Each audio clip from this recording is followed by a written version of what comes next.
Hola mis queridos oyentes. Escriban en los comentarios de qué ciudad o país nos están escuchando. Y no olviden suscribirse y dar like. Disfruten de la escucha. El crujido del metal y el sonido del impacto contra el concreto. En el momento en que las ruedas de la bicicleta de Ethan Cole se levantaron del suelo, comprendió que su vida nunca volvería a ser la misma. Un tirón brusco, un vuelo en el aire y luego un golpe ensordecedor contra el frío asfalto. La bicicleta se aplastó bajo el peso del coche de policía. Su esqueleto metálico emitía un chirrido de muerte. Ethan sintió como el aire se le escapaba de los pulmones y en su cabeza estallaba una granada. El olor a goma quemada y gasolina golpeó sus fosas nasales, mezclándose con el sabor a sangre en su boca. Escuchó fragmentos de frases, risas de los oficiales, antes de que el mundo se desvaneciera, sumergiéndose en una oscuridad negra y helada. No sabía por qué lo hicieron. Acababa de vender lo único que tenía para salvar a su hermano. Ahora no le quedaba nada, excepto el dolor y la pregunta: ¿por qué? Ethan despertó en el frío asfalto. Su cabeza zumbaba como si una granada hubiera estallado dentro de él. Su cuerpo dolía por el impacto. Cada músculo protestaba. Sentía como el frío y áspero asfalto se incrustaba en su piel. En sus muñecas se cerraron las esposas de acero, hincándose en su piel, dejando marcas rojas. Dos oficiales se inclinaron sobre él. Uno, un hombre robusto con una mirada dura y escasos cabellos, que olía a cigarrillos y a colonia barata, se presentó como el oficial Stone. Sus ojos eran fríos como el hielo.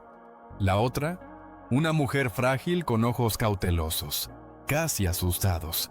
La oficial Davis parecía menos segura. Su mirada se movía inquieta. Comenzaron a registrar su mochila. Stone sacó de allí un pesado fajo de dinero. Los billetes estaban apretados con gomas. Eran tantos que apenas cabían en su mano. El susurro de los billetes parecía una burla a su desgracia, a su vida destrozada. «¿Qué es esto, amigo?», dijo Stone, su voz llena de desdén, como si hablara con la suciedad bajo sus pies. «Ganancias de drogas, ¿verdad?». Ethan intentó explicar que no era así. Vendió su parte en su restaurante favorito, El Hogar, un lugar que había construido durante años, invirtiendo toda su alma, cada ladrillo, cada idea. Era su creación, su orgullo, su único logro real después de regresar del ejército. Vio cómo en su restaurante se reunían familias, escuchó las risas de los niños, sintió el olor a pan recién horneado y café. $10,000 de esa suma estaban destinados a la fianza de su hermano menor, Daniel, y con el resto pensaba comprar una camioneta usada para comenzar una nueva vida, lejos de Silverwood. Daniel, su único hermano, era todo para Ethan. Era 5 años más joven que él. Y desde la infancia, Ethan se sintió responsable por él. Daniel, por una tontería, había testificado contra un criminal local, y ahora su vida pendía de un hilo en la prisión estatal. Ethan sintió cómo el sudor frío le recorría la espalda al pensar en lo que podría pasarle a Daniel allí. «Hemos decidido que el dinero proviene de la venta de drogas», dijo fríamente Stone, ignorando todas las explicaciones de Ethan, como si hablara con una pared sorda. «Recibirá una citación judicial. Si no se presenta, lo arrestaremos. Si lo ignora, el dinero se quedará con nosotros». Le quitaron las esposas a Ethan. El metal sonó y sintió cómo la sangre regresaba a sus muñecas. «Que tenga un buen día», dijo Davis, evitando su mirada. Su voz apenas audible, casi un susurro lleno de incomodidad. Ethan sintió como la rabia burbujeaba en su pecho. quemándolo por dentro, pero se sentía impotente. Estaba solo contra un sistema que parecía estar en su contra. Unos días después, Ethan fue al tribunal. En sus manos solo tenía un acta de confiscación, no su dinero. El papel parecía una burla. Le informaron que Daniel sería trasladado a una prisión estatal. El corazón de Ethan se contrajo en un doloroso nudo. Sabía que era una sentencia. Daniel iba a morir. Se imaginó las frías paredes de la prisión, las sombras ocultando peligros, и sintió como la pánico le subía por la garganta. Итан обратился к Саре Дженкинс, молодому, но уже известному адвокату, чье имя он нашел в старой, помятой газете. Она была известна своей принципиальностью и тем, что не боялась браться за сложные дела. Сара с уставшими, но проницательными глазами объяснила, что изъятие было законным, если есть достаточное подозрение в торговле незаконными веществами. И что самое возмутительное, начальник полиции мог оставить всю сумму себе в качестве взноса. Ее голос звучал устало, но в нем проскальзывала нотка возмущения, которая говорила о ее внутренней борьбе. «Вы можете обратиться в суд, Итан», — сказала Сара, ее голос был полон сочувствия, но и безнадежности. «Но на адвоката вы потратите вдвое больше, чем потеряли. Это замкнутый круг, из которого почти невозможно выбраться». Итан рассказал ей о Дэниеле, о его показаниях, о смертельной опасности, которая ему грозила. Сара слушала внимательно. Ее лицо становилось все более серьезным, морщинка между бровями углублялась. «Мне нужно $10 000, чтобы вытащить его оттуда», — сказал Итан. Его голос дрожал от отчаяния, он едва сдерживал слезы. «Я должен найти их как можно скорее». Он позвонил своему бывшему боссу, старому другу, который обещал отправить деньги банковским переводом. Итан ждал в банке, его сердце стучало, как барабан. Но когда он подошел к окошку, перевода не было. Босс позвонил ему. Его голос был полон извинений, но в нем слышался страх. «Итан, прости, но после твоего заявления в полицию у меня начались проблемы. Они давят на меня. Я не могу отправить деньги». «Мне очень жаль». Итан почувствовал, как земля уходит из-под ног. Он был в чужом городе. Без денег, без знакомых, без надежды. Ему пришлось провести ночь в лесу. Под холодным звездным небом Сильвервуда, слушая шепот ветра, который казался голосом его отчаяния. Каждая ветка, хрустнувшая под ногами, казалась шагами преследователей. Он чувствовал себя абсолютно одиноким, брошенным на произвол судьбы. Холод пробирал до костей, боль от ушибов не давала уснуть. Он слышал уханье совы, треск сучьев под лапами невидимых зверей. Запах сырой земли и хвои наполнял легкие. Мысли метались в голове. Дэниел, очаг, деньги, несправедливость. Он сжимал кулаки, чувствуя, как отчаяние пытается поглотить его. Но где-то глубоко внутри нарастала холодная стальная решимость. Он не мог сдаться. Утром, измученный и злой, с опухшими от недосыпа глазами, он приехал в полицейский участок. Он сел за стол и начал писать заявление, описывая приметы Стоуна и Дэвис, пытаясь вспомнить каждую деталь их лиц, их голосов. Внезапно офицер Дэвис покинула свое рабочее место. Ее взгляд скользнул по Итану и вернулась со Стоуном. Стоун бросил свои водительские права на стол перед Итаном. Пластик с глухим стуком ударился о дерево. «Убирайся отсюда, или будешь арестован», – прорычал Стоун. Его глаза горели злобой. «Залог, прокуроры! Тебе здесь не место!» В этот момент в кабинет вошел начальник полиции Рэндалл Торн. Высокий, с властным видом и холодными пронзительными глазами, он излучал ауру абсолютной власти. Его присутствие заполнило комнату. «Задержание было законным, и с мистером Коулом обращались с уважением», – произнес Торн. Его голос был спокоен, но в нем чувствовалась стальная твердость, не допускающая возражений. «Но теперь мистеру Коулу грозят уголовные обвинения, если он продолжит преследовать моих офицеров. Так что будьте любезны, выключите диктофон и покиньте мой участок». Итан почувствовал, как по его спине пробежал холодок. Он даже не заметил, что у него в руке был диктофон, который он включил по привычке. Он попросил вернуть хотя бы $10 000 для залога, а об оставшихся 26 000 он был готов забыть. Торн улыбнулся.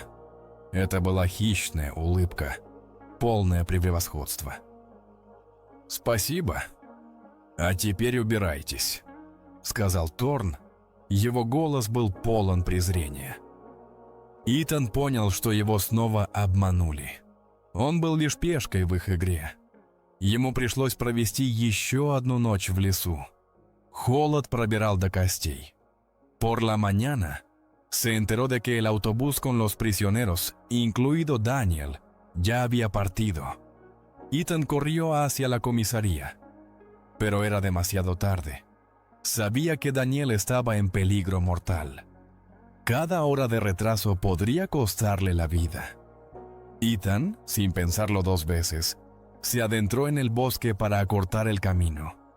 Pedaleaba con todas sus fuerzas en su viejo bicicleta. Las ramas le golpeaban la cara, dejando rasguños. Los pulmones le ardían, los músculos se le contraían, pero no se detuvo. Logró alcanzar el autobús en movimiento. Gritó a Daniel que hiciera una señal de arresto para que todos supieran que no era solo un fugitivo, sino una víctima. Ethan sabía que Daniel ya era conocido en la prisión como el que había testificado contra un criminal.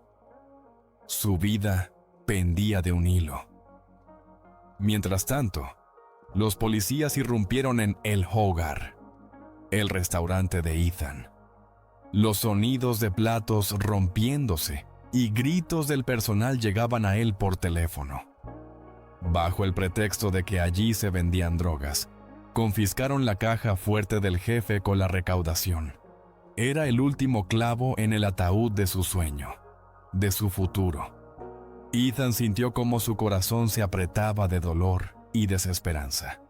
Más tarde, cuando pasaron junto a su restaurante, Ethan vio su negocio. Las ventanas estaban rotas, las puertas tapiadas con tablones, como una lápida de su sueño. En la vitrina destrozada aún se veía una foto descolorida, donde él, joven y lleno de esperanza, estaba frente a la estufa, sonriendo. Esa sonrisa ahora parecía una burla. La vista de su sueño destruido solo avivó el fuego de su rabia. Ethan volvió a contactar a Sarah. Ella era su última esperanza, su único aliado. Pero también la presionaron. Su jefe le amenazó con despedirla si continuaba con el caso de Ethan. «Sarah, entiendes que pones en riesgo no solo tu carrera, sino también la reputación de toda la firma», le decía su jefe. Su voz era fría. «Estas personas son muy influyentes. Simplemente retrocede». Sin embargo, Sarah no se rindió. Sus ojos, normalmente llenos de cansancio, ahora ardían con determinación. Comenzó a actuar en secreto, arriesgándolo todo. Descubrió que había algo turbio en todo esto. A Daniel le habían fijado una fianza demasiado alta y un aplazamiento de 90 días, y había muchos casos en los que los detenidos permanecían exactamente 90 días, decenas, sino cientos. Sarah comprendió que no era una coincidencia, era un sistema. Pasaba las noches en su pequeño apartamento, lleno de papeles, estudiando viejos casos, sintiendo que la observaban. Cada susurro detrás de ella, cada coche desconocido hacía que su corazón latiera más rápido. La chica asumía un gran riesgo, pero la sensación de injusticia no la dejaba en paz. Los policías se enteraron de que Ethan había servido en el cuerpo de Marines. Pensaron que no tenía experiencia en combate, que era solo un soldado de papel. Thorne estaba complacido de haber engañado a Ethan. ¿Cómo se atreve a negociar y poner condiciones en mi comisaría? Se reía Thorne frotándose las manos. Ethan regresó a la comisaría. Entró. Su mirada era fría y concentrada. Yo revisaba. ¿Qué hacía? ¿Reparaba coches? No, estuve en la infantería, pero me encontraron un uso dentro del país, pronunció Ethan.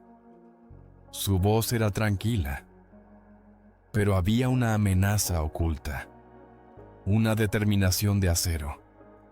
Se dio cuenta de que lo habían acorralado, y ahora tendría que actuar de manera diferente. Ya no podía jugar según sus reglas. Era un marine, y iba a luchar. En ese momento, la oficial Davis, que había estado observando a Ethan todo este tiempo, sintió que algo cambiaba dentro de ella. Vio su desesperación, su determinación, y eso tocó algo en ella. Estaba harta de esta corrupción, de estos juegos sucios que destruían las vidas de personas comunes. Encontró información de que Ethan era instructor de combate cuerpo a cuerpo. Era un maestro. Thorne, sintiendo el peligro, sacó fácilmente su pistola de la funda. Pero Ethan, con una velocidad relámpago que nadie esperaba, se la quitó y disparó. El cerrojo hizo clic. Las cápsulas cayeron al suelo. Hizo como si hubiera tomado a Thorne como rehén, apuntándole con la pistola en la sien, y luego desarmó a Stone. Maestro de Jiu-Jitsu. Ethan derribó a los demás policías que intentaban detenerlo. Sus gritos resonaban por los pasillos de la comisaría. Él entró con ellos en la comisaría, como un fantasma que trae la venganza. Arrancó el cable del teléfono, cortando la comunicación de la comisaría con el mundo exterior. El crujido de los cables fue el único sonido en el silencio que se había instalado, y ordenó a los rehenes que se sentaran en el suelo. En la oficina contigua se escondía Davis. Ella observaba lo que sucedía. Sus ojos estaban llenos de miedo y, quizás, de admiración. Ethan la miró. Ella lo entendió sin palabras. Davis, con manos temblorosas, le dio su pistola y esposó a sus colegas. Estaba harta de esta corrupción, de estos juegos sucios. Había visto a Ethan, un hombre injustamente acusado, luchar por lo que cree. Eso le hizo recordar por qué se unió a la policía en primer lugar. Después de eso, Ethan la envió al depósito de pruebas. «Cuenta hasta 10», dijo Ethan. Su voz era tranquila. «Un trato es un trato. Mi dinero». Alrededor del edificio ya se había reunido un grupo de matones armados, convocados por Thorne. Ethan ordenó a Davis que fingiera que lo había arrestado. Davis se subió al coche, Ethan a su lado. Ella le mostró al policía que venía de frente que todo estaba bien, simulando calma. Ethan le dio a Davis su pistola, y él se subió a su bicicleta y se dirigió al tribunal. Su corazón latía con fuerza, pero sentía un torrente de adrenalina. Finalmente, pudo pagar la fianza de Daniel. Después de eso, Ethan compartió con Sarah su plan de entregarse y entrar en prisión junto a su hermano. Quería estar a su lado, protegerlo. Sentía que era su deber. Pero su conversación fue interrumpida por un escuadrón de policía que irrumpió en el edificio. Gritos, el estruendo de los pies, el choque de armas. A Ethan le ordenaron arrodillarse y le dispararon con una pistola eléctrica de inmediato. La descarga recorrió su cuerpo, los músculos se contrajeron en espasmos y cayó al suelo. Cuando recuperó el conocimiento, 2 paramédicos lo estaban revisando bruscamente. Luego lo empujaron dentro de un coche de policía. En él se subió el jefe Thorne. No me habría metido contigo, Cole, si hubiera sabido quién eres, dijo Thorne. Su voz estaba llena de un respeto renuente, pero también de una amenaza oculta. No recibimos suficiente financiación, así que tenemos que inventar algo para nosotros. Ethan recordó que había visto un montón de efectivo y un arsenal serio de armas en su almacén. Era mucho más que solo inventar.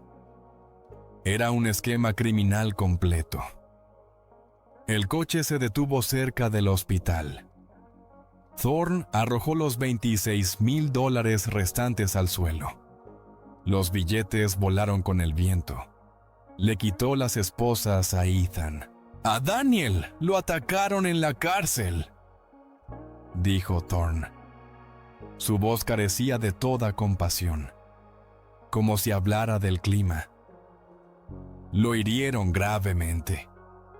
Toma el dinero y vete, o pasarás 30 años en prisión. No tendrá una segunda oportunidad. Todo lo que tenía que hacer era no hacer nada». Ethan sintió como una ola fría de terror lo envolvía. No podía creer lo que oía. ¿Y qué me dijeron? Que Daniel murió en el hospital sin recuperar la conciencia, dijo Ethan, su voz apenas audible, como un susurro del viento. En ese momento, el mundo a su alrededor se derrumbó. Daniel, su más hermano menor, estaba muerto. Ethan sintió como su corazón se rompía en 1000 pedazos, como si lo atravesaran 1000 cuchillos. Cada recuerdo de Daniel, de su risa, de los sueños que habían construido, ahora se convertía en un dolor agudo. Veía su rostro, escuchaba su voz, y esta pérdida era insoportable. Pero no era solo dolor, era combustible. Combustible para la venganza. El duelo y la furia se mezclaron en él, formando un cóctel ardiente. No estaba interesado en respuestas. Solo quería salir de la ciudad, lejos de esta pesadilla, de esta injusticia. Su venganza apenas comenzaba. Recogió sus cosas del bosque y se subió al coche de Sarah, que lo estaba esperando, su rostro pálido y preocupado. Los acompañaba un coche de policía. Sus faros deslumbraban en la oscuridad. Sarah, pálida y decidida, contó que había encontrado decenas de casos en los que la fianza no correspondía al delito. Todos los detenidos eran intencionalmente mantenidos tras las rejas durante exactamente 90 días. ¿Por qué harían eso los policías? Ethan ya no estaba interesado en respuestas. Solo quería salir de la ciudad, lejos de este dolor. Por si acaso, Ethan le dejó a Sarah su número de teléfono. Sentía que esto no era el final. Su venganza apenas comenzaba. Durante la noche, la policía irrumpió en la casa de Sarah. El sonido del vidrio roto, el estampido de las botas. Le inyectaron drogas y arrojaron la jeringa en el fregadero para incriminarla. La chica, aturdida y apenas manteniéndose en pie, con la mente confusa, casi llamó a la policía. Pero luego, a través de la niebla, recuperó la compostura y marcó el número de Ethan. Su voz era ronca, llena de terror. Él llegó a su casa en su nueva camioneta, que había comprado con el dinero que le quedaba, y encontró a Sarah en el baño, temblando y asustada, con los ojos llenos de lágrimas. «Estoy en juicio por la custodia de mi hija», susurró Sarah, su voz llena de desesperación, como si hablara de una condena. «Si esto sale a la luz, puedo olvidarme de ella». Sabían cómo presionarme. Yo había estado involucrada en un caso criminal antes, que podrían usar en mi contra. A la mañana siguiente, Sarah, a pesar de su estado, a pesar de que le temblaban las manos y tenía la cabeza nublada, llegó al trabajo. El juez ya había sido informado de que ella se había quebrado al ver las drogas. Inmediatamente se le obligó a ceder la custodia de su hija. Sara comprendió que había perdido tanto su trabajo como a su hijo. Su mundo se había derrumbado, dejando solo vacío y un dolor punzante. El vacío en el pecho de Sara era insondable. Había perdido todo por lo que había vivido, por lo que había luchado. Pero a través de ese vacío brotaba una fría y dura determinación. Si el sistema podía quitarle a su hijo, lucharía contra ese sistema hasta su último aliento. Ya no tenía nada que perder, y eso la hacía peligrosa. Ethan esperaba pasar desapercibido, pero el oficial Stone le siguió el rastro y le ordenó detenerse. La sirena aulló, su sonido penetrante cortaba el aire. Un poco más adelante, otro coche de policía se detuvo, bloqueando el camino. «Te prometo que ahora sí que no volveré», dijo Ethan, su voz llena de sarcasmo pero con una amenaza de acero. «Simplemente hoy ocurrió una emergencia. El jefe te dio un billete de la suerte, y tú lo tiraste», gruñó Stone, su rostro distorsionado por la rabia. Intentó dispararle a Ethan, pero solo le hirió en el hombro. El dolor atravesó a Ethan, pero apretó los dientes. Ethan, a pesar del dolor, noqueó a Stone con una pistola de electrochoque. La descarga atravesó el aire y Stone cayó al suelo. Mientras tanto, otro jefe de policía, el señor Chen, un hombre mayor pero robusto con ojos sabios, observaba a su hija cuando llegó el coche de policía de Ethan. Ethan conocía a Chen desde hacía muchos años, desde los tiempos en que apenas abría el hogar. Chen era su cliente habitual y entre ellos se había formado una relación de confianza. Chen, un antiguo médico de campo durante la Guerra de Corea, siempre había sido un hombre de honor. Pero hace unos años, su propio hijo, un estudiante talentoso, fue falsamente acusado de posesión de drogas. También pasó 90 días tras las rejas.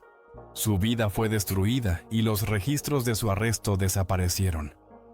Chen sabía que esto era obra de Thorne y juró que algún día se haría justicia. Escondió la camioneta bajo un puente y llamó a Sara. Resultó que la chica tenía un amigo en la policía y él le aconsejó que se fuera de la ciudad lo antes posible. Así que ya estaba empacando sus cosas. También le dijeron que se mantuviera alejada de Ethan, pero ignoró ese consejo y se reunió con los fugitivos en un pequeño y discreto restaurante en las afueras de la ciudad. El señor Chen, con manos firmes y tranquilas, estaba sacando la bala de Ethan. Ethan tuvo suerte de haber encontrado a una persona así. «Gracias por su servicio, señor», dijo Ethan, sintiendo cómo el dolor retrocedía y las fuerzas regresaban. Ethan comprendió que habían decidido deshacerse de ellos en silencio. De lo contrario, habrían llamado a las fuerzas especiales. «Todo se trata de la investigación», pensó Sara. Sus ojos se entrecerraron. Comprendió que habían sido testigos de algo mucho más grande que simple corrupción. Eran una amenaza que debía ser eliminada. Sara se dirigió a un colega abogado, un viejo amigo en quien confiaba. «Он ничего не сказал прямо, но намекнул, что стоит навестить судью, который вел дело Дэниела». Итан так и сделал. Судья, пожилой человек с усталым взглядом, его голос был тих, но в нем чувствовалась глубокая печаль. Рассказал им всю правду.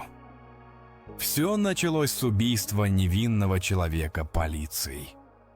Иск по этому делу почти разорил город, и казна теперь постоянно пополнялась за счет махинаций начальника Торна, который выигрывал у всего города. Обвиняемые, которые не могли внести огромный залог, всегда содержались за решеткой ровно 90 дней. Дела были настолько незначительными, что им даже не полагался государственный защитник. И по правилам, данные с диктофонов могли быть удалены по истечении этого срока. Это была тщательно продуманная схема, чтобы скрыть следы. Полицейские что-то сделали с Дэниелом, чтобы бросить его за решетку. И запись ареста хранилась на жестком диске в суде, точнее под зданием суда в хранилище, известном как судебные архивы. Чтобы подтвердить свои слова, судья показал им несколько коротких, но леденящих душу выдержек из дел, которые Сара ранее находила. Случай, когда студенту подбросили пару граммов, чтобы удержать его на 90 дней. Или пожилую женщину, которая потеряла дом из-за нелепого обвинения в хранении незначительного количества марихуаны. В ту ночь полицейские решили избавиться от всех улик. Они устроили пожар в судебных архивах. Языки пламени лизали потолок, дым заполнил все пространство.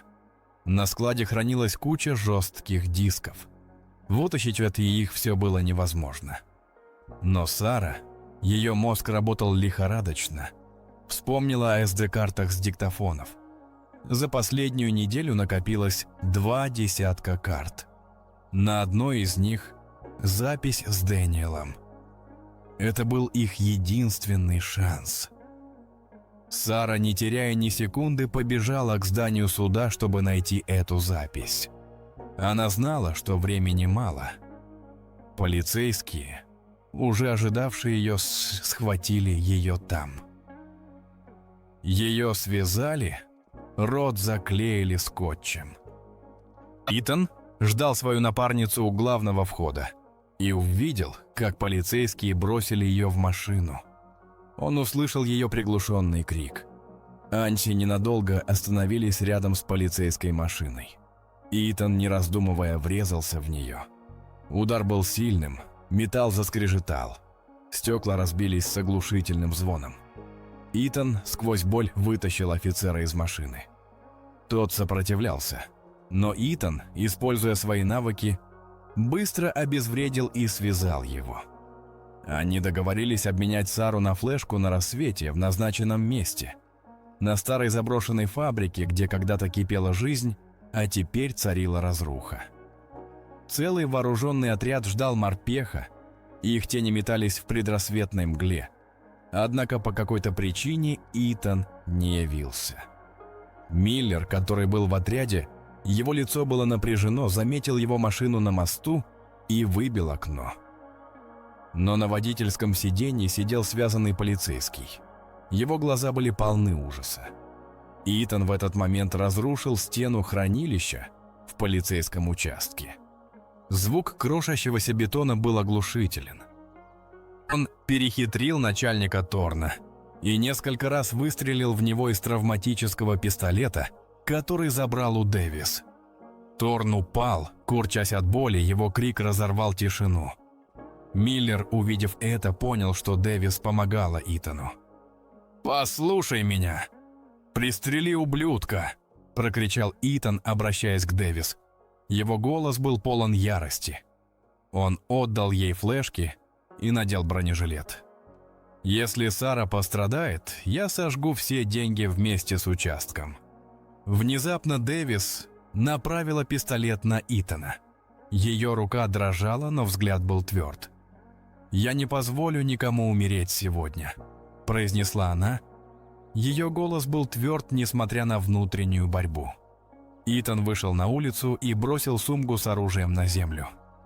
Дэвис отдала все карты Стоуну, и тот с торжествующей улыбкой растоптал их. Хруст пластика был слышен в наступившей тишине. Негодяй накачал Сару наркотиками и собирался казнить Итана, но внезапно против этого выступил Миллер. «Я собираюсь арестовать Итана и как можно скорее отвезти Сару в больницу», – произнес Миллер. Его голос был полон решимости. Он сделал шаг вперед. Наш герой понял, что его друг Сара ошиблась. «No, Davis. Sino Miller fue quien lo traicionó. Pero Miller fue disparado en la pierna por el jefe de policía, Thorn, y de tal manera que comenzó a perder mucha sangre». Su grito de dolor resonó por el estacionamiento. Los policías comenzaron a discutir. Sus voces sonaban agudas y nerviosas. «Vale la pena llamar a una ambulancia en este momento», se oyó la voz de alguien, llena de dudas. Ethan arrastró a Miller detrás de un coche. Davis aún no le había disparado. Sus ojos se movían entre Ethan y Thorne. El marín comenzó a lanzar granadas de aturdimiento a los policías. Las explosiones aturdían, los destellos brillantes deslumbraban. El humo llenó todo el estacionamiento, convirtiéndolo en un campo de batalla. Miller, desangrándose, con el rostro pálido, le dijo que tomara la grabación del dictáfono del coche de policía. Mostraba que fue el jefe de policía quien le disparó. Ethan llenó todo el estacionamiento de humo y fue a enfrentarse a los policías en combate cuerpo a cuerpo. Rompía y derribaba a todos a su paso. Sus movimientos eran rápidos y precisos. A Stone lo apagó con especial brutalidad. Golpeándolo con el codo, su ira era ilimitada. Sentía como cada músculo de su cuerpo se llenaba de fuerza. Ethan sacó un medicamento para sobredosis y lo lanzó al coche de Miller. Iba a saltar al coche adecuado. Allí estaba Sarah, la soldado. Le trajo el medicamento necesario. Se alejaron de la comisaría. Sus neumáticos chirriaban sobre el asfalto. En ese momento, otros policías intentaron bloquearles el camino, pero Davis, con una determinación inesperada, embistió el coche del jefe de policía. El golpe fue ensordecedor. El metal se dobló. Los cristales estallaron en 1000 pedazos. El caos creado por Davis permitió que Ethan y Sarah escaparan del cerco. Ahora había que llevar la grabación a donde debía llegar. El dictáfono estaba en el maletero. Ethan sabía que no podrían evitar la persecución. El coche tenía una rueda pinchada. Cada giro era difícil. Davis apuntó con la pistola al jefe. Su mano no tembló mientras él se retorcía de dolor. Ethan llevó a Sarah en brazos al hospital. Su cuerpo era ligero y frágil, pero sentía su fuerza de espíritu. Después de eso, tomó un hacha de bombero. Su hoja brilló a la luz de las linternas, y con ella sacó el dictáfono del maletero. Todo lo que quedaba era esperar a los policías normales y entregarles la grabación. Sabía que en la ciudad había oficiales honestos, especialmente en la unidad de asuntos internos, a quienes se podía confiar esta información explosiva. Ethan y Sarah, agotados pero no quebrantados, estaban en medio del caos, sosteniendo en sus manos la única prueba capaz de cambiarlo todo. El dictáfono en la mano de Ethan parecía increíblemente frágil, pero al mismo tiempo el arma más poderosa. Sabían que entregar esta grabación era solo el primer paso, y sería el más peligroso. En sus ojos se leía no solo el cansancio, sino también una fría determinación. Esa noche los cambió para siempre, convirtiéndolos en fugitivos, pero también en los únicos portadores de la verdad. Comprendían que el enemigo no se rendiría, y su lucha apenas comenzaba. De repente, una luz brillante de faros les golpeó por la espalda, deslumbrándolos. Alrededor de la esquina se oyó el chirrido de neumáticos. La ciudad dormía, sin sospechar que bajo su manto se estaba desarrollando una nueva batalla por la justicia. Y ellos eran sus primeros soldados, ya perseguidos. La luz brillante de los faros les golpeó por la espalda, deslumbrándolos. Alrededor de la esquina se oyó el chirrido de neumáticos, seguido del rugido de un potente motor. No era un coche patrulla. Era un oscuro y anónimo SUV, que no dejaba dudas sobre sus intenciones. Ethan y Sarah, agotados pero no quebrantados, estaban en medio del caos, sosteniendo en sus manos la única prueba capaz de cambiarlo todo. El dictáfono en la mano de Ethan parecía increíblemente frágil, pero al mismo tiempo, el arma más poderosa. Sabían que entregar esta grabación era solo el primer paso, y sería el más peligroso. En sus ojos se leía no solo el cansancio, sino también una fría determinación. Esa noche los cambió para siempre, convirtiéndolos en fugitivos, pero también en los únicos portadores de la verdad. Comprendían que el enemigo no se rendiría, y su lucha apenas comenzaba. La ciudad dormía, sin sospechar que bajo su manto se desataba una nueva batalla por la justicia, y ellos eran sus primeros soldados, ya perseguidos. ¡Corramos!, gritó Ethan. Su voz era ronca por el cansancio y la tensión. Agarró a Sarah de la mano. Sus dedos estaban fríos y temblorosos, y se lanzaron lejos del coche, que ya comenzaba a girar, sus faros cortando la oscuridad. El automóvil robado en el que habían llegado estaba demasiado dañado por la rueda pinchada y el choque con Davis para seguir sirviéndoles. Corrían por oscuros y sucios callejones, pasando junto a almacenes abandonados y zonas industriales, donde el aire estaba impregnado del olor a basura, en descomposición y humedad. Cada paso resonaba con dolor en el cuerpo de Ethan. Su hombro herido ardía como si le hubieran clavado un cuchillo al rojo vivo, pero apretaba los dientes, sintiendo cómo la adrenalina lo empujaba hacia adelante. Sarah, a pesar del cansancio y el shock, no se quedaba atrás. Su respiración era entrecortada y sus pulmones ardían. Oyeron cómo un todoterreno avanzaba lentamente tras ellos. Su motor rugía y los neumáticos crujían sobre la grava, como un depredador acechando a su presa. Luego se escucharon pasos, rápidos, pesados, profesionales. No eran policías comunes. Eran cazadores contratados por Thorne para eliminarlos. Ethan utilizó sus habilidades de marín para confundir las pistas, llevando a Sarah a través de laberintos de contenedores de basura y oscuros pasajes, donde las sombras parecían cobrar vida. Sentía el olor de la basura en descomposición, la humedad y el metal. Los sonidos de la persecución se hacían más fuertes y luego más suaves, haciendo que sus corazones latieran a un ritmo frenético.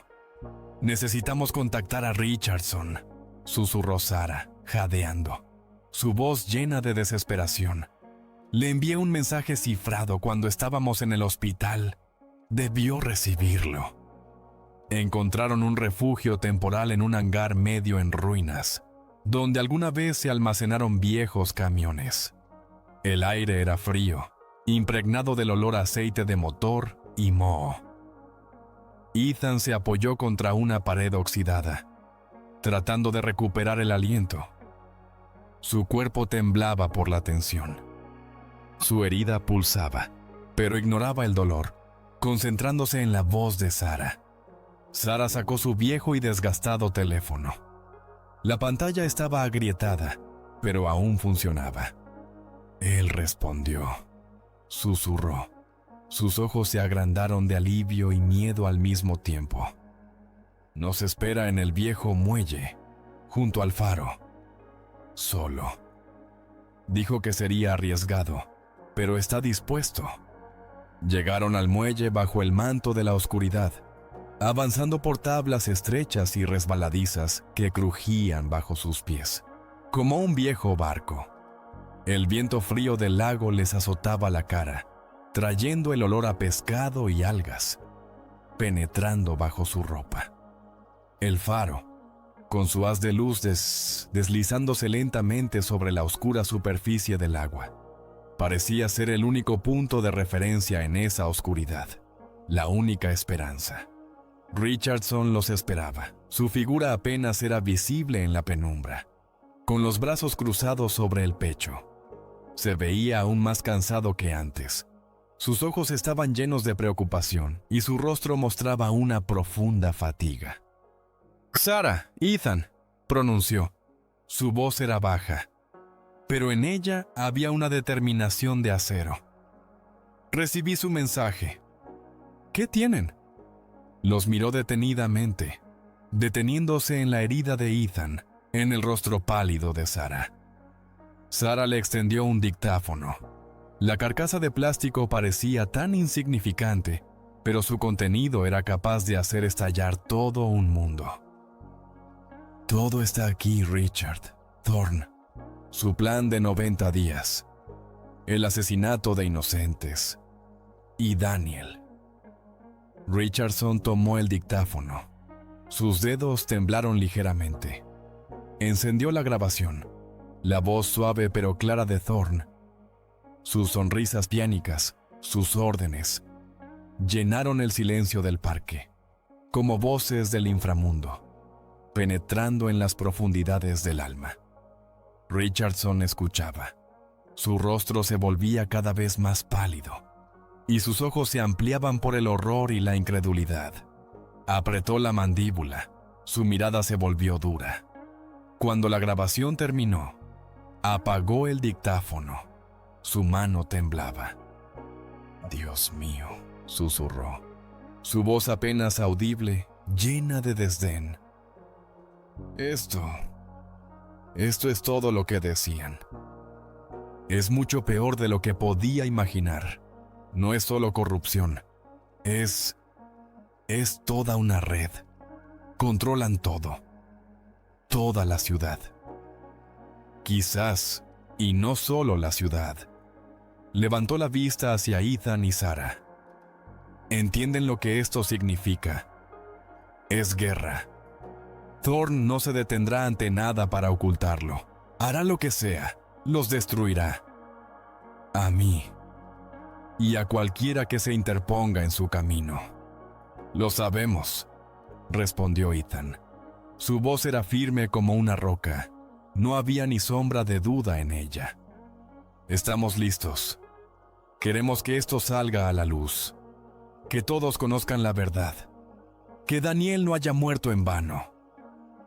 Richardson asintió. Su mirada se volvió decidida.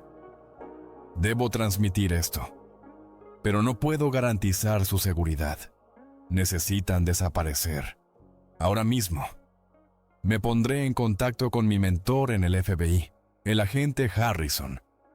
Es el único en quien puedo confiar en este asunto. Es honesto, pero tomará tiempo. Y será muy peligroso. Actuará con lentitud para no asustarlos, para reunir suficientes pruebas. Se fue. Su coche se desvaneció en la penumbra del amanecer, dejándolos solos en el silencio pre-dawn. Ethan y Sarah sabían que ahora eran los objetivos número 1. Salieron de Silverwood al amanecer, dejando solo una sombra detrás, desvaneciéndose en la niebla. Su futuro era incierto, pero su objetivo claro. Mientras tanto, en la comisaría de Silverwood, comenzó el caos. Richardson entregó la grabación a su jefe, el capitán Jenkins, no pariente de Sarah. El capitán, un veterano canoso y cansado, escuchaba la grabación. Su rostro se tornaba cada vez más sombrío, como si una sombra de muerte se hubiera posado sobre él. No podía creer lo que oía. Llamadas, reuniones, gritos. La comisaría zumbaba como un panal revuelto, lleno de miedo y pánico. Los rumores se propagaban a la velocidad de un incendio forestal.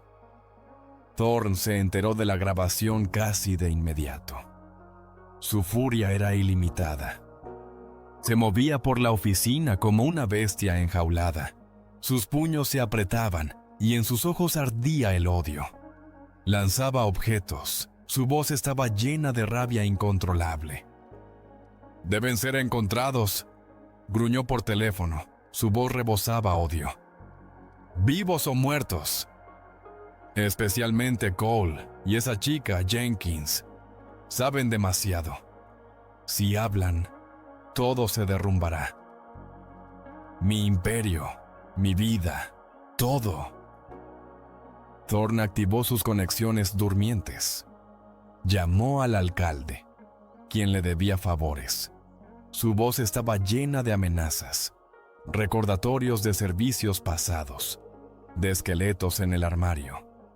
al fiscal del distrito que cerraba los ojos ante sus maniobras, e incluso a algunos agentes federales que recibían su parte de su dinero sucio. Les ordenó que usaran todos sus recursos para encontrar a Ethan y Sarah y, lo más importante, desacreditar a Richardson y su departamento. «Esto es un intento de rebelión», declaró Thorne en una reunión de emergencia. Su voz estaba llena de indignación, pero sus ojos traicionaban miedo. «Les usa un criminal peligroso que ha escapado de la custodia. Ha matado a un oficial y ahora intenta manchar nuestra reputación. Está manipulando a la abogada Jenkins. Debemos detenerlos. A cualquier costo». El alcalde, el fiscal y los agentes, cuyos rostros estaban pálidos, entendían que estaba en juego su reputación y libertad. Asintieron, prometiendo apoyo total. Sus voces estaban llenas de miedo. Davis, mientras tanto, se escondía en un pequeño y sucio apartamento en las afueras de la ciudad, con las ventanas cubiertas para que nadie pudiera verla. Sabía que Thorne la buscaría. Se puso en contacto con Richardson, ofreciendo su ayuda desde dentro, proporcionando información sobre los movimientos de Thorne y su gente, sobre sus planes. Se sentía como una traidora, pero entendía que era la única forma de redimirse, el único camino hacia la justicia. Miller, gravemente herido, estaba en el hospital bajo custodia. Thorne había ordenado a su gente que lo vigilaran, para que no pudiera testificar, para que no se convirtiera en otro testigo en su contra. Ethan y Sarah viajaban hacia el norte, tratando de mantenerse alejados de las grandes carreteras, eligiendo caminos rurales y áreas poco pobladas. Cambiaban de coches, robándolos de estacionamientos desiertos, cada vez revisando si habían dejado huellas, limpiando el volante y las manijas de las puertas. Dormían en moteles sucios y baratos bajo nombres ficticios. Sus nervios estaban tensos al máximo. Cada noche revisaban las cerraduras, aseguraban las ventanas, escuchaban cada susurro detrás de la puerta. Sus conversaciones eran cortas, entrecortadas, llenas de cansancio y esperanza. «¿Cuánto tiempo podremos seguir así?», preguntaba Sarah. Su voz era firme, pero había un matiz de desesperación en ella. «Hasta que logremos lo que queremos», respondía Ethan. Sus ojos estaban llenos de determinación, su mirada era firme. «O hasta que nos encuentren». Ethan, a pesar del dolor en su hombro, estaba concentrado. Se estaba mirando constantemente, buscando signos de vigilancia.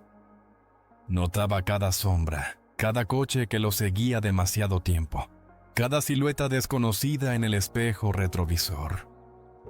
Sentía que Thorne les respiraba en la nuca. La vigilancia se había vuelto más profesional. Ya no veían coches patrulleros. Ahora eran sedanes discretos con ventanas tintadas que aparecían y desaparecían como fantasmas, o poderosos todoterrenos que podían moverse por cualquier terreno. Ethan sentía que verdaderos depredadores los estaban cazando, y las apuestas aumentaban con cada kilómetro recorrido. Una noche, cuando se detuvieron en un pequeño y somnoliento pueblo para comprar suministros, Ethan sintió que algo no estaba bien. El aire a su alrededor se volvió denso, electrificado. Notó un todoterreno negro que había estado estacionado demasiado tiempo, sus faros apagados y el motor funcionando al ralentí. «Nos han encontrado», susurró a Sarah, su voz tensa, casi inaudible. Abandonaron el coche y corrieron hacia el bosque que comenzaba justo detrás del pueblo. Su oscura e impenetrable muralla parecía una salvación, pero también una trampa. Los sonidos de la persecución, los ladridos de perros, los gritos de personas, el ruido de motores, se acercaban cada vez más, rompiendo el silencio de la noche. Ethan sabía que no eran policías comunes. Eran hombres de Thorne. Sus matones personales, posiblemente ex fuerzas especiales o mercenarios, eran implacables, y su único objetivo era su muerte. Ethan y Sarah corrían a través de la densa maleza. Las ramas les golpeaban la cara, dejando rasguños. Las piernas se hundían en el barro, y las hojas crujían bajo sus pies, traicionando su presencia. Ethan, usando sus habilidades de marine, guiaba a Sarah, moviéndose en silencio, tratando de confundir las huellas, evitando las trampas que el enemigo podría haber tendido. Escuchaba a Stone, cuya voz estaba llena de rabia, gritando órdenes a sus hombres. Su voz se acercaba, cortando el ruido del bosque. Escuchaba el silbido de las balas que pasaban volando, y sentía cómo la tierra temblaba bajo los pasos de los perseguidores. «¡Están aquí! ¡No los dejen escapar!», resonaba su voz, atravesando el ruido del bosque. De repente se oyó un disparo. La bala silbó junto a la cabeza de Ethan, impactando en un árbol con un sordo golpe. Cayó, arrastrando a Sarah con él. Se presionaron contra el suelo. Sus corazones latían como locos tambores. Ethan sacó de su mochila 2 granadas de destello y sonido. Su frío metal se acomodó agradablemente en su mano. «Cuando las lance, corre hacia el río», susurró a Sarah, su voz tensa, pero tranquila, como si estuviera dando una orden. «Hay un viejo bote. Intenta escapar. Yo los retardaré». «No, no te dejaré», replicó Sarah. Su voz temblaba, pero había una inquebrantable determinación en ella. «Estamos juntos. Pasaremos esto juntos. No tenemos otra opción. Es nuestra única oportunidad», dijo Ethan. Sus ojos ardían de determinación, sin dejar lugar a dudas. «Te alcanzaré. Solo corre». Sacó los seguros y lanzó las granadas. Las explosiones ensordecedoras rompieron el silencio del bosque. Destellos brillantes deslumbraron a los perseguidores, y sus gritos de dolor resonaron por los alrededores. Ethan, aprovechando el momento, se lanzó hacia adelante, entrando en combate cuerpo a cuerpo con los matones más cercanos. Se movía como una sombra, sus golpes eran rápidos y precisos. El crujir de huesos, los golpes sordos en el cuerpo, el zumbido en los oídos. Todo se mezclaba en una cacofonía de batalla. Escuchaba los gritos de dolor cuando sus puños y codos encontraban su objetivo. Cada golpe impregnado de su dolor por Daniel, su rabia era infinita. Sarah, temblando, pero obediente, corrió hacia el río. Sus pulmones ardían, sus piernas dolían, pero no se detenía. Escuchaba los sonidos de la batalla detrás de ella, los gritos de Ethan, y su corazón se encogía de miedo. Ella llegó al río, cuyas aguas eran negras y frías. Encontró una vieja y agujereada embarcación y, con esfuerzo, se empujó desde la orilla. Remaba desesperadamente. Sus manos dolían, pero sabía que debía salvarse para que Ethan no hubiera sacrificado su vida en vano. Ethan, dejando atrás a varios oponentes caídos, se lanzó tras Sarah. Escuchó cómo Stone, recuperándose, gritaba: «¡Se van! ¡Hacia el río! ¡No los dejen escapar!». Ethan llegó a la orilla. Sarah ya se había alejado unos metros. Stone y su gente salieron del bosque, sus rostros distorsionados por la furia. Sus ojos ardían de odio. Stone levantó su pistola, apuntando a Ethan. «¡No te irás, Cole!», gritó, su voz llena de amenaza. Ethan sabía que era el final. Estaba herido, agotado y no tenía oportunidades. Miró a Sarah, que remaba desesperadamente, y en sus ojos brilló el dolor. Pero en ese momento se escuchó el sonido de un disparo. y Stone cayó. Su cuerpo se desplomó sin vida en el suelo. Ethan se dio la vuelta. Davis estaba en la orilla. Su pistola humeaba. Miró a Ethan. Sus ojos estaban llenos de determinación. Su rostro pálido pero firme. ¡Corre! ¡Ethan!, gritó, su voz llena de desesperación y sacrificio. Ethan, sin creer lo que veía, se lanzó al agua. El agua fría quemaba sus heridas, pero nadaba con todas sus fuerzas. Alcanzando la embarcación, Davis se quedó sola, cara a cara con los demás matones de Thorn. Sabía que esta era su última batalla, pero estaba dispuesta a pagar ese precio por la justicia. Ethan y Sarah, remando desesperadamente, miraban la orilla que se alejaba, donde se libraba una nueva batalla. Estaban en fuga, pero ahora tenían una oportunidad de victoria.